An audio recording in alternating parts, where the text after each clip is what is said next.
And welcome back. We've got a great couple hours for you. Pat O'Keefe with us, a descendant of the mystics of the mountains, Appalachian granny women who are also known as granny witches. Pat is a consulting hypnotist, trained through the National Guild of Hypnotists, psychic and medium, Reiki master, a photographer, and an author. She recently published her 8th book, which was on Amazon's new books bestseller list, The Appalachian Granny Witch Magic. Pat is also featured in a documentary, Season of the Witch, which focuses on witchcraft as told through the eyes of 4 Appalachian witches. Pat, welcome to the program. Looking forward to this. Oh, thank you so much for having me. I can't tell you how excited we were. I've listened to you for years, so this is my first time here, and just excited to be here. Thank you. And you've got some great books out there, too. Tell us about Appalachian Granny Witch Magic.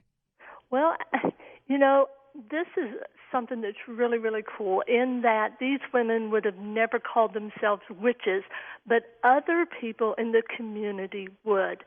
And a granny witch or a granny woman was somebody who was a midwife.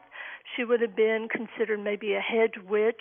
She's the one that would concoct, go out into the woods and maybe get, the herbs that she needed, the natural bark off of trees like sweet birch, and bring it back and concoct these, medicine for people. And they would come and they would receive treatment from her. So they also called them yarb doctors, which just meant herb doctors.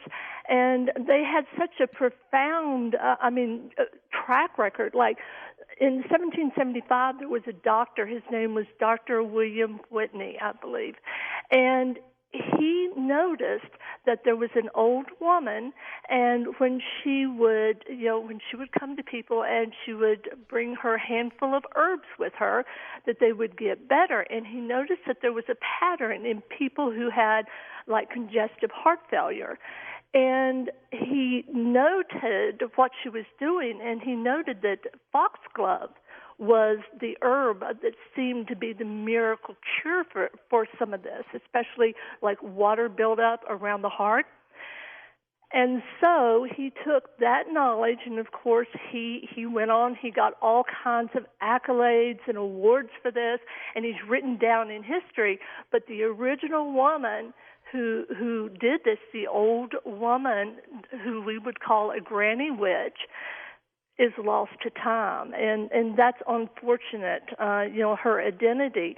But modern pharmaceutical companies have really seen the value of the herbs that we have in these mountains. In fact, it's said that 40% of all drugs on the shelves are plant-based, or herbal-based, wow, or, come from mushrooms, or come from trees, their barks, their stems, their leaves. And so, the pharmaceutical companies have really incorporated, commercialized a lot of what these old women, and I shouldn't say they were all old, but they were called granny women, and of course they became better and better at their craft. Again, they wouldn't have called themselves granny witches, but there were all kinds. You could have been someone who could utter the words of Ezekiel 16:6, and that is a phrase in the Bible, or a paragraph in the Bible that talks about bloodletting, or stopping blood. And there were people in the mountains that could say that phrase, put their hands on someone, and they would quit bleeding. In fact, it's interesting that, this is all across the world, because in Russia, the Tsar and Tsarina, and you probably know that Alexei, of course, he had the element of kings, which was hemophilia.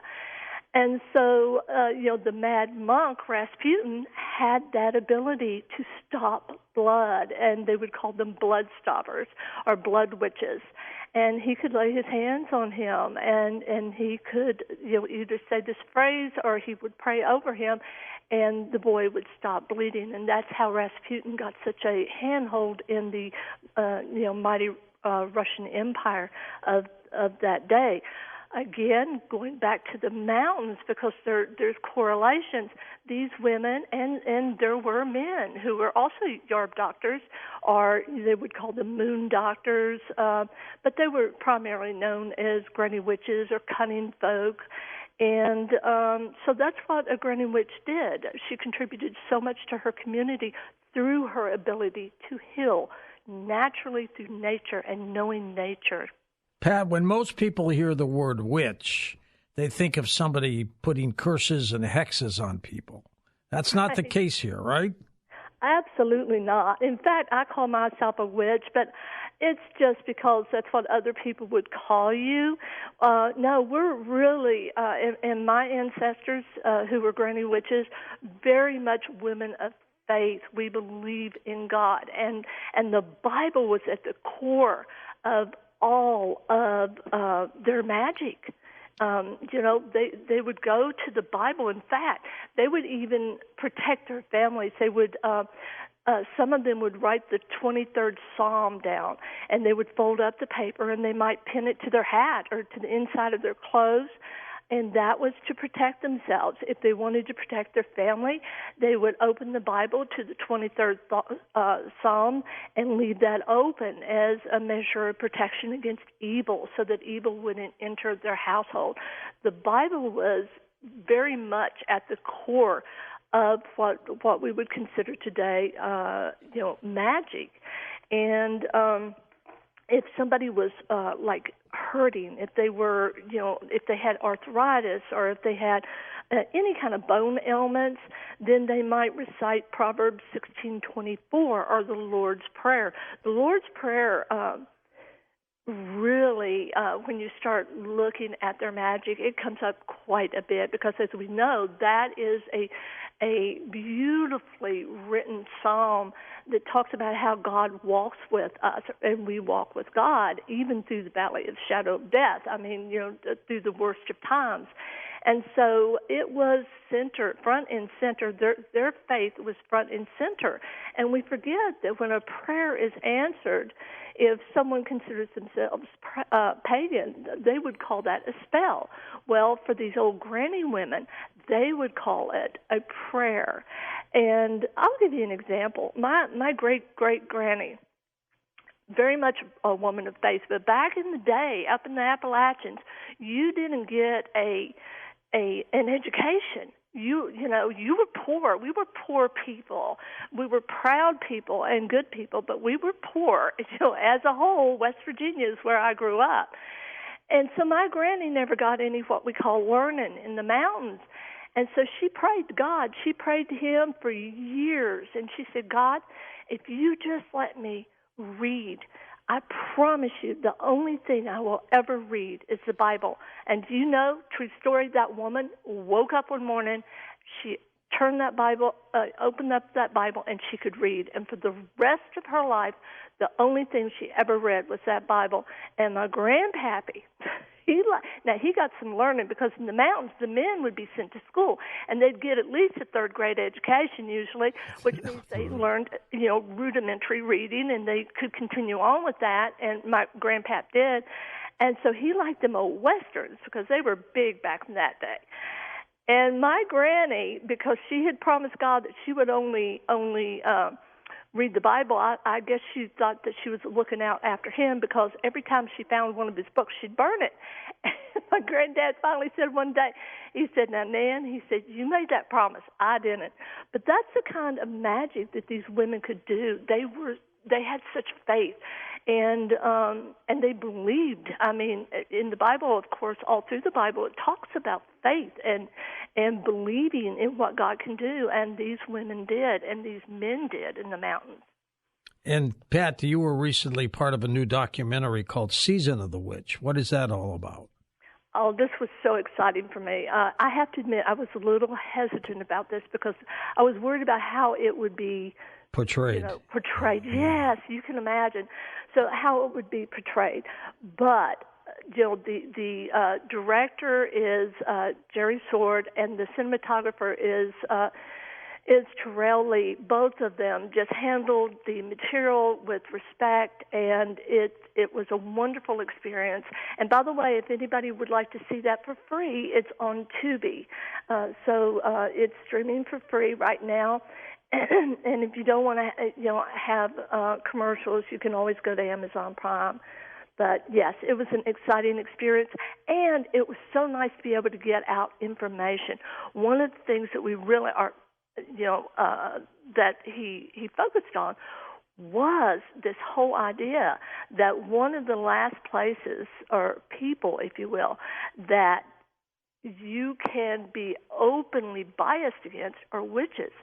And in some countries, like, say, Saudi Arabia, somebody who's a healer, you have to really hide some of your abilities. Like, if you have the gift of second sight, which is very common in the mountains, especially among people who are descendants of granny witches, you have to be very careful with that because, say, in Saudi Arabia, they actually have an anti-witchcraft part of their police. And so, this is very, very serious. In Uganda and in some places in Africa, it is a killing offense, and it can be brutal for people. In fact, there are children as young as 2 years old that have actually been hacked to death by their own parents. Oh, jeez. And I know, because somebody pointed the finger and said they were a witch. And, there are children found on the streets more times than I would like to think about, and they are just abandoned. The parents, I guess, don't have it in their hearts to actually end their child's life, but they will abandon them. They just dump them on the streets, huh? Yes, absolutely. Absolutely. It's just very, very sad. So Is granny witching increasing in the Appalachian Mountain area now? Well, I can tell you that the craft is what they call the craft. People are it's like something is resonating in them to get back to nature, to go out, say, in the springtime and go and get a bunch of dandelions, which, by the way, dandelions, you can eat all of it. You can eat the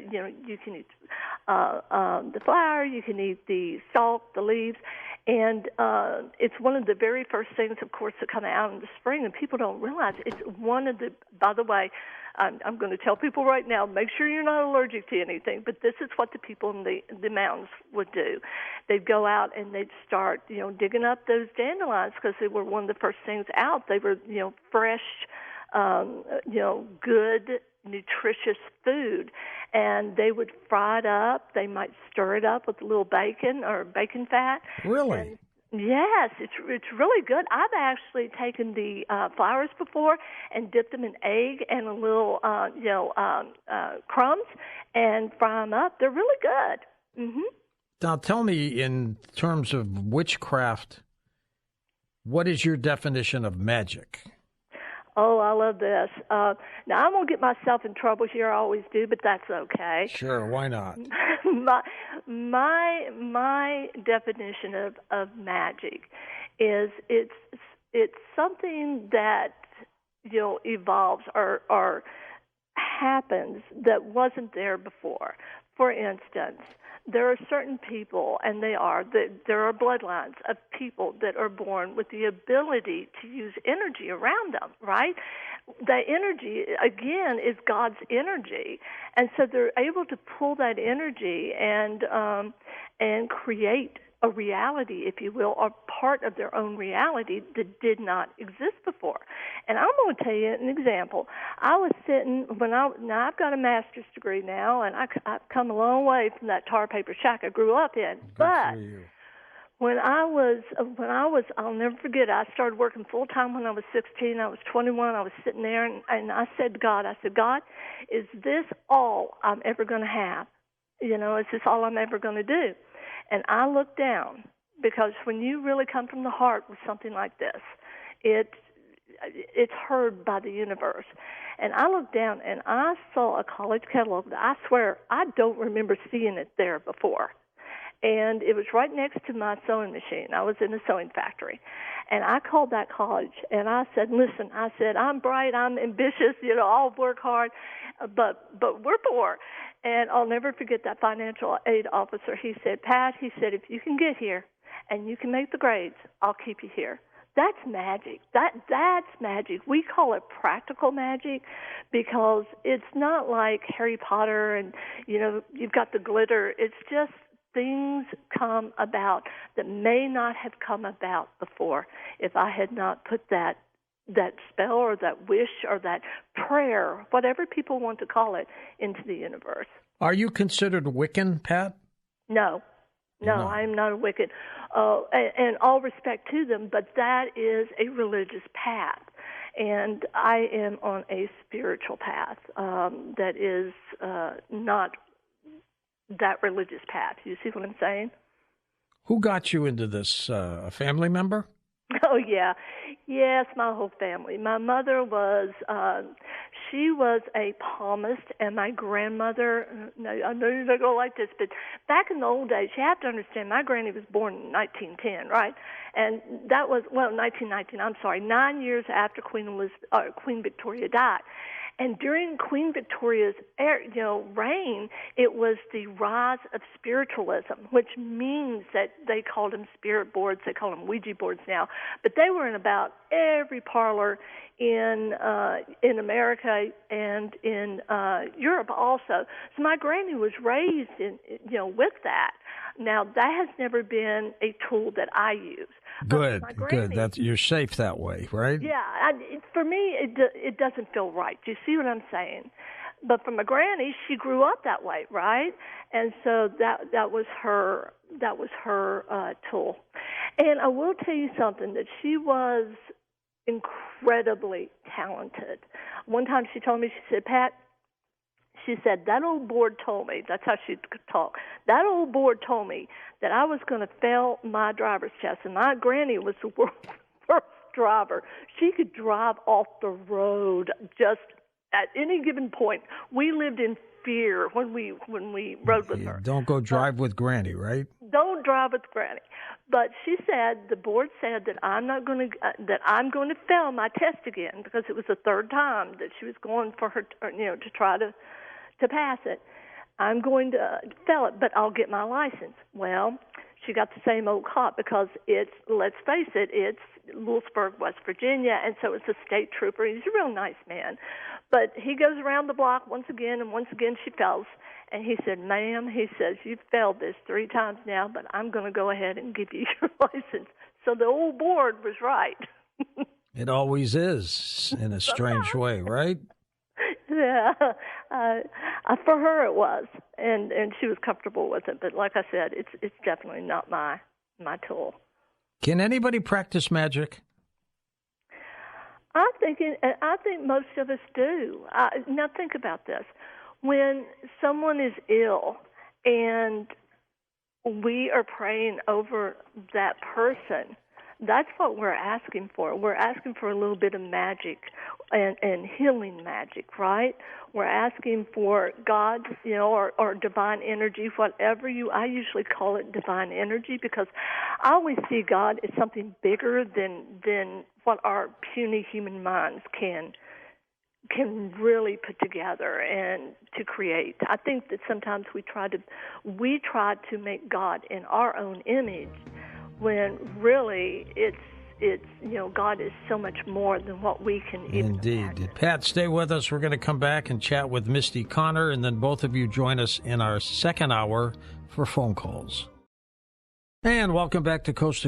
George Norrie with you. Here's our second part of our guest, Misty Connor with us, reigns from the Appalachian Mountains with her sister Ashley, which makes up the duo of the Connor sisters. She has a lineage of folk magic that has been passed through generations and has traveled the country, helping to show the entire planet what a modern woman of Appalachia is: a healer, a seer, and a counsel to those in need. Misty is a psychic, a medium, a Reiki master, author, and recently released her latest book, Appalachian Conjuring. She also has starred in The Season of the Witch, the documentary we're talking about 4 witches in the modern times of witchcraft, holding true to her Mountain Roots. Misty, welcome to the program. Hello, George. Thank you for having me on. This is such a delight. I'm looking forward to this. And I am too. Tell us a little bit about Appalachian Conjuring, your book. Oh, my gosh. Thank you. When people hear the word, of course, because of the movie, they think conjuring, oh, gosh, it's got to be so bad. But that is a word that we use in the mountains to conjure up something, like we're going to work on something. And a lot of people, instead of saying, I am a witch or something like that, they'll say they're a conjurer or they're a cunning folk or, things like that. They use these words that are a little bit different, but it means the same thing, right? It's under the same umbrella. So me, my sister, and another author got together, and we wanted to show the side of the Appalachian culture that people don't understand, that every holler is different down here. Because of, you got to think that we're isolated up here, right? A lot of times, that's right. From our history, when people think about the people in the Appalachian Mountains, it was because, that must be where they wanted to go. No, when our people came over here, all different descendants of different nationalities, what happened was they thought, okay, because the good land had already been taken. Let's put it that way. So they were like, let's put these people back in the mountains. And that's where the word, the hills come from and things like that. And what happened was we became a melting pot. So the one thing that is really strong in our culture is that we are survivors. Because a lot of people couldn't survive in these mountains. So what we did was we turned a hardship into a beautiful lineage, and we found the magic in these mountains. With that, though, a lot of us didn't come out of our hollers. I remember when I was little, you got one trip to town a week, and if you forgot something, we ain't going back till next week. That's it. You better borrow it from the neighbor. That's why you're borrowing sugar, salt, and flour. If you got to do it, you borrow it from your neighbor. And it was an event when you went into town, wasn't it? Oh, my gosh, yes, it was. Yes, it was. Thank you. You understand, George. I do. And I'm not from Appalachia. I'm from Detroit. Well, I tell you what, you come down here, you'll fit in just fine. You'll understand the run to town. But it was, so what I wanted to do, and my co-authors, my sister, Ashley, we sat down and we wanted to show that everybody's magic is different because magic is unique to every person. Of course, the basis down here, and my partner in crime, Pat O'Keefe, mentioned a little bit earlier, that the magic down here, it's a lineage that we have. But everybody's magic is unique, and every holler was unique. So let's say it didn't matter, by the way, the cultures down here, different cultures, different backgrounds. If you were Irish, if you were Scottish, if you were German, if you were African-American, it did not matter. We just wanted to try to survive. So we passed things to each other. If something worked for a colicky baby or something worked for livestock, we would help each other. So each holler, though, was specific because it was isolated. So each conjurer down here, each witch, each granny woman, whatever you would like to call us, is a little bit different. We have a little different take, but the outcome is still the same. Your crops are going to grow, your children are going to be fine, and your animals are going to be fine. So we took 3 different views on this and actually put it into this book. Mine is more of a root. I like to use very minimalistic things, and I do use prayers. A lot of people, you hear about witches and you think, oh, my gosh, the witches and prayers don't go together. You're thinking, man, this doesn't seem right, but it does in the mountains. Because like Pat said before, a lot of the people, like my grandmother, she couldn't read or write, but she had a Bible out. And, that's what we did. That's what we based it off of. So when I conjure, when I do my workings, we pray to God or the universe or what we believe, right? So that is my way. My sister does more of a healing with the animals and things, but she still has the same thing in that. So we try to incorporate that in and show different sides and facets of what's in these beautiful mountains. Misty, why do so many people confuse witchcraft with evil? Oh, my goodness. Well, even in times, if you look back, that is the one thing that they do, right? They're like, oh, my gosh, a witch is going to get you. A witch is going to curse you. It was always, I believe, my personal belief here, and I hope others believe this too, is you always have to have a good and an evil. That's the way it is. And it makes it better if you have a target, right? You have a target that this is the reason why things are going bad. And I'm not saying that there hasn't been witches in the past that have that. We have heard lores probably in all different cultures. But the modern witch, the one, she encompasses all different things. But I do believe that there has to be a target. It started way back when, if something was different. Also, an independent woman, way back when, was a scary thing because our culture wasn't built around that. It was built around a woman being in the house. She was one who was going to make sure that household ran, but the man was the provider. The man was the one, not to bash any man because I think that y'all are amazing, but in that culture back then, it was different than it is now. Sure. So if you had an independent woman living in the woods or living somewhere, was able to take care of herself, her children, her animals with herbs and things like that, well, that is a threat to the society that they have provided so far. So I really believe that, and just a target. You got to, evil, let's say evil or good and bad, they have to have, it's like a yin and a yang. You got to have a balance. So you got to have a target, I believe.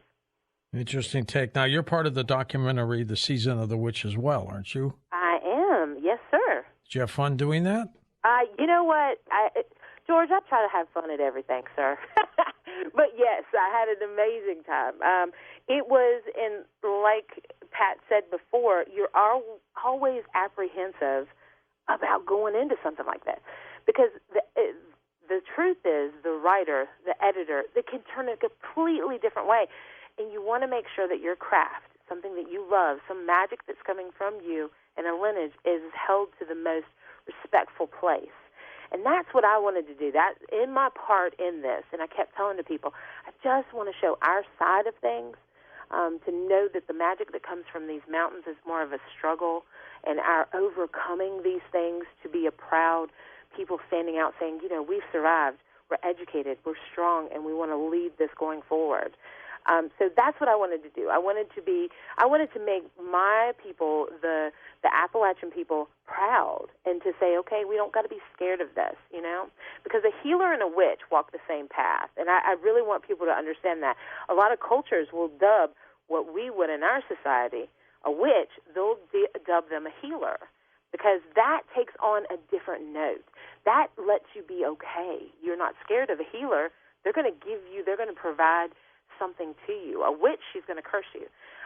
So it's easier. You know, a lot of the people in the mountains, they actually take on the term of healers. Laying hands, you've probably heard of that. They do it in churches. That's the same thing. And just to be proud and shed this lineage, that's what I want to do in this movie. So, yes, George, it was a delightful time, sir.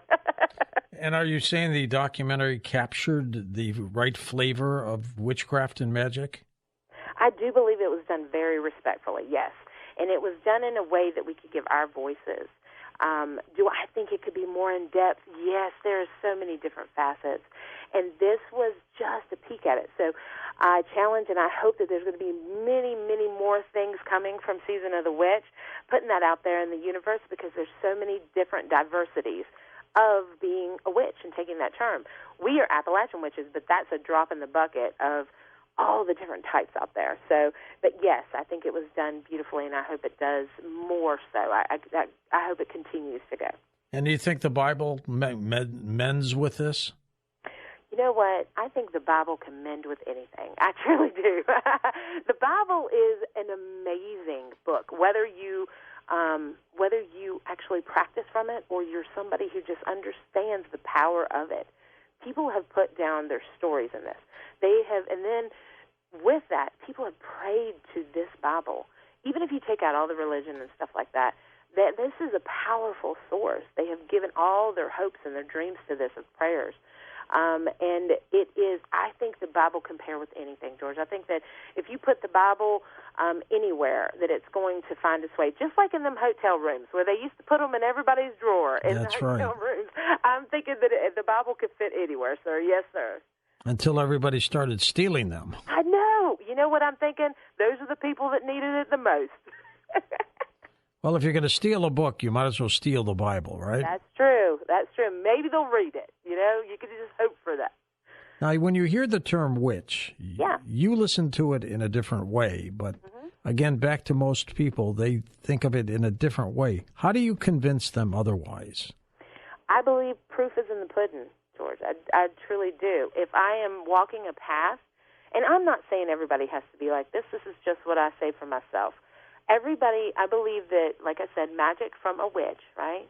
Whether it is lineage or whatever, that's hers or his or theirs or however they want to put it out in the universe.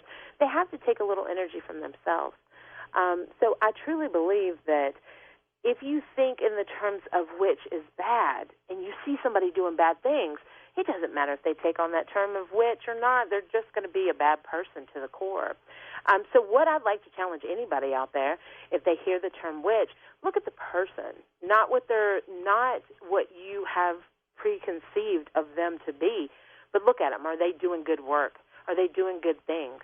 Are they an upstanding person?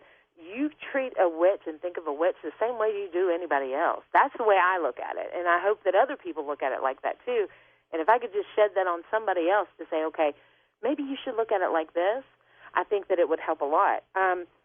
My husband is a very religious man. He was working for a religious organization, and I came out as a witch. We've been married for quite so many years. Did he freak out when he found out you were a witch? Yes, sir, he did.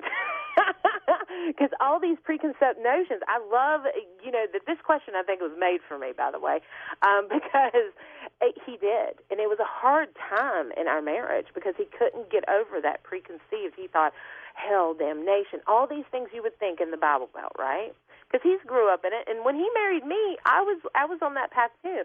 And when I told him this is the best thing that I can give him and how this was, I said, I want you to think when you go to church, somebody is telling you. They're reading you the scriptures or they're explaining things to you. When I do my prayers, and that is the same thing as a spell, so let's say I'm casting or I'm, doing my practice, conjuring, I'm going directly to the source. It's the same thing. I don't have a funnel system. I go directly to the source, which is God, or it's archangels, or whoever. I petition to my ancestors, all those things. It is a beautiful energy. And it is so simple, and it is so easy. And when he heard that, he was like, wow, and it changed his mind. So then for Christmas, I got the beautifulest book with this beautiful witch symbol on it, and he's like, I hope that's good. Like, he knows nothing about this. And I was like, thank you. You were trying, and that's all that anybody can ask. And I tell you what, it's made our marriage a lot stronger. He understands, cool. Now, have you ever cast a spell on somebody? George, come on. You got on the show. No, I'm just joking. No, I think that I don't say that. Well, let me explain it to you like this. Let's say, are you asking good or bad, sir? I'm just asking. Okay. Then I would have to say yes. Anytime that I want to protect somebody, I am big in protection magic. Mm-hmm. I go through a lot of railroad stakes and a lot of salt at my house because I ward and I protect and I do a lot of things like that. So as far as casting that, every item that I have that is magical, yes, sir, it is enchanted by me to protect the person that is there. And I tell that anybody who gets anything from me, I've given you as much as I can in protection because I believe that everybody could use that. So, yes, I would say yes, I have. Have you ever been physically hurt practicing witchcraft? Not practicing witchcraft, no. I don't take it to that, but I will tell you this. I'll give a little tip out there to all of your listeners. If you have somebody that is in your circle, and I mean friend circle or anything, and they take up witchcraft and they start getting things really quickly and abundantly, and then you notice that their mental capacity twists a little bit or goes a little bit, if you are asking for things fast and you're asking for things from things that might not be on the brightest side or the best side, very quickly you will know a deterioration with that person's mental health because they have to pay that. Something has to be exchanged. When I say pay, it's an energy exchange, and you'll notice it very quickly. So that's one of the signs you could tell somebody is dabbling in something that might be too powerful or too dark for them, is because very quickly they will get things. A normal witch, just a regular witch, will tell you she only gets as much as she needs in this world. She will never get overabundance, but she'll always be taken care of. So if you have somebody in your circle that very quickly, and they start getting mental health issues and stuff, you understand that might not be the path for you, because there always is something on the other side that has to be paid. So to put out good, You want to put out as much good as you can, but there are gray witches. Of course, in times of need and struggle, they feel that they have to do other practices to protect theirs, or to protect, just as any person would. That's why I like to consider gray. But I don't judge anyone, no matter what path they do, because it's not me that's walking it. Do you have a witch cackle? I think a little bit. I've been told. Nothing wrong with that. What is so special about Appalachia when it comes to magic? Oh, my goodness. This is a beautiful question, because I want to honor everybody in these mountains. So let's take this way back. Let's take this back to Pangea, where everything was one big piece of land, right? So these mountains were part of the European areas, such as like Scotland, Ireland, and also part of part of Africa. Now, when they split, we have all the way over here in the United States the same mountains and the same home feeling as some of these in these other cultures, countries. So when they come over here, and all these different nationalities, they were like, this feels like home. I still have people that come to me and say, okay, this feels like home to me, and I've never been here. It's because you're honoring your roots. You're honoring your ancestors. They feel that. It's got that homey feeling. Misty, we're going to take a short break, and Pat, we'll be back with both you and Misty and take calls next on Coast to Coast AM.